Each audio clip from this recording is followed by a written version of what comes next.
Let's go NBA season ano at sobrang daming heartache ang maririnig nyo dito sa update nito pero kung ready na kayo, here comes the boom boom pow. Malapit na ang NBA season kaya kailangan na mag-train ng mga teams no at marami pong natanggal pero grabe may isang Asyano ang nakapasok sa NBA. Gusto niyo malaman kung sino? Pinoy ba to? Abangan niyo hanggang sa dulo. Anyway, ito na ang NBA transaction update bago mag-start ng season. At kawawa naman yung mga natanggal. Pero malay mo, ibang team ang dumampot sa kanila. Simulan na natin sa bad news. Teka, puro bad news yata ito.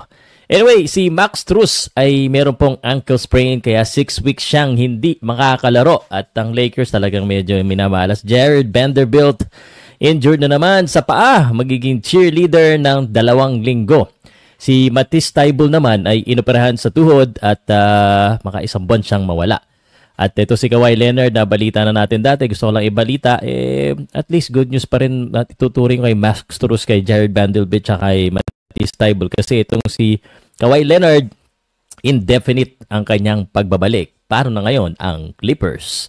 By the way, karamihan ng mga sources natin galing yan kay Shams. Legit yan ha.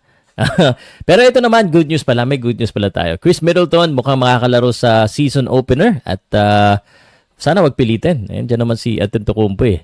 Pero ito, kailangan pilitin. Dallas Mavericks, Luka Doncic, may minor calf issue pero mukhang ready na siya sa game opener. Excited na ba kayo makakita ng gwapo? Andito na nga sa harapan nyo eh. Anyway, grabe yung updates ngayon kasi nga, season opener. At kung gusto niyo ng maraming ganito araw-araw, tulungan niyo po ako ng palakihin din yung aking basketball following dito sa Pauka Sports by liking, sharing, and commenting. Para mas maging masipag tayo. Pero hindi pa tapos yung aking bad news. Ito kanina injured, ito yung mga natanggal. Ang gagaling pa naman nito. So si TJ Warren at saka si Shuma Okeke ay waived by Knicks. Si Landry Shamet, way by Knicks din. Kevin Knox, Warriors ay tinanggal din siya.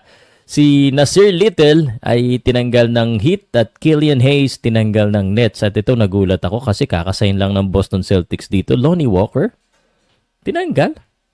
Na-wave. Nakakalungkot Ang gagaling pa naman ito mga Pero at the end of it out, baka naman may mag-pick up sa kanila, di ba? Anyway, let's end this on a high note with a couple of good news. Una, kung kasing hilig kita sa basketball at gusto mong mag-enjoy at maging exciting ang viewing experience mo, mag-message ka sa akin sa official Facebook page ng Pauka Sports. At kung gusto mo mag-register sa Arena Plus, pwedeng mapanood dyan yung NBA. At alam mo na, message lang, astig yun. At ito na yung pinakamalupit na balita natin kasi kahit kasing tangkad ko lang ito, nakapasok sa NBA. So congrats kay Yuri Kawamura, Pumirma siya ng 2-way contract sa Grizzlies. 5'8 lang po ito. Grabe. Dami kasi niyang assist ng preseason kaya nabigyan siya ng opportunity. Kaya ikaw, kung hindi ka katangkadan, wag kang bakaw, Anyway, congrats sa Japan. Sana next time, Pilipino naman ang mga pasok.